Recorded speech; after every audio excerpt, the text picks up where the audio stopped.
সাবেক স্বরাষ্ট্র প্রতিমন্ত্রী লুৎফুজ্জামান বাবর 10 ট্রাক অস্ত্র মামলা, 21 আগস্ট গ্রেনেড মামলা সহ আলোচিত বেশ কয়েকটি মামলার আসামি।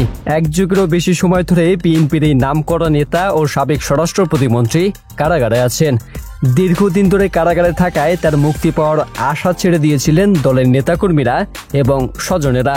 তবে ফ্যাসিস্ট সরকারের পতনের পর নতুন করে বাবরকে মুক্ত করার প্রক্রিয়া শুরু করেছে তার দলীয় নেতাকর্মী এবং স্বজনেরা।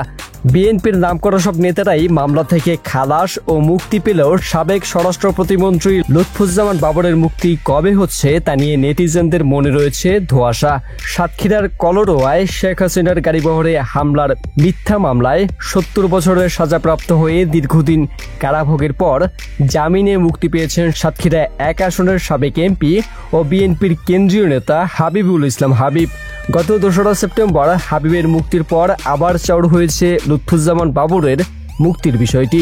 এদিকে নেত্রকোনা 4 আসনের সাবেক সংসদ সদস্য লুৎফুজ্জামান বাবরের মুক্তির দাবিতে প্রতিনিয়তই মানববন্ধন চলছে নেত্রকোনায়। এছাড়াও বাংলাদেশের বিভিন্ন জায়গায় তার মুক্তির দাবিতে মানববন্ধন করছে বিভিন্ন নেতা ও সাধারণ মানুষ। 6 সেপ্টেম্বর সাবেক স্বরাষ্ট্র প্রতিমন্ত্রী লুৎফুজ্জামান বাবরের নিঃশর্ত মুক্তির দাবিতে ঢাকা চট্টগ্রাম মহাসড়কের নারায়ণগঞ্জে মানববন্ধন ও বিক্ষোভ মিছিল অনুষ্ঠিত হয়। ঘণ্টাব্যাপী চলা এই মানববন্ধন ও বিক্ষোভ কর্মসূচিতে বক্তব্য রাখেন বিএনপির স্থানীয় নেতা আজমানুল্লাহ, শফিকুল ইসলাম, জিল্লাল মিয়া, জাহাঙ্গীর হোসেন ও মনির হোসেন সহ আরও অনেক নেতা। তারা বক্তব্যে বলেন, লুৎফুজ্জামান বাবর বিএনপি সরকারের আমলে সফল স্বরাষ্ট্র প্রতিমন্ত্রী ছিলেন। ওই সময় তিনি নির্বাচনী এলাকা ছাড়াও নিজ জেলায় বহু মানুষকে চাকরি সহ বিভিন্ন সহযোগিতা করায় জননন্দিত নেতা হিসাবে পরিচিত হয়ে ওঠেন। শেখ হাসিনা সরকারের মিথ্যা মামলায় তাকে গ্রেফতার করে কারাগারে রাখা হয়েছে। অবিলম্বে তাকে নিঃশর্ত মুক্তির দাবিতে দাবি জানান বিক্ষোভকারীরা।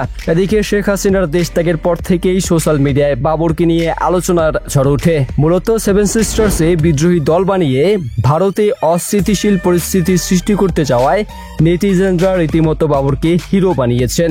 যেই 7 সিস্টার্সে বিদ্রোহের জন্য 10 ট্রাক অস্ত্র মামলায় মৃত্যুদণ্ডপ্রাপ্ত বাবর এখন জেল খাচ্ছেন। কিন্তু এই মামলা থেকে কবে মুক্তি পাচ্ছেন বাবর, এ নিয়ে রয়েছে এখনও ধোঁয়াশা। তৎকালীন স্বরাষ্ট্র প্রতিমন্ত্রী বাবর এই 10 ট্রাকের বিষয়ে জানিয়েছিলেন, চট্টগ্রামে আটককৃত 10 ট্রাক অস্ত্র ও গোলাবারুদ দেশের অভ্যন্তরে ব্যবহার এবং নাশকতার জন্য আনা হয়েছে। আওয়ামী লীগের কথা সরাসরি উল্লেখ না করলেও তিনি বলেন, 30 এপ্রিলের মধ্যে তারা যেহেতু সরকার পতন ঘটাবে বলেছে, তাতে এ বিষয়টি উড়িয়ে দেওয়া যায় না। বিএনপির এই বাঘা নেতা সেই মামলা থেকে খালাস পাবেন কবে তিনি মুক্তি পাচ্ছেন, এ বিষয়ে সোশ্যাল মিডিয়ায় মুখিয়ে আছে নেটিজেনরা বলছেন, বাবরের মুক্তির দিন হবে দেশের জন্য একটি ঐতিহাসিক দিন।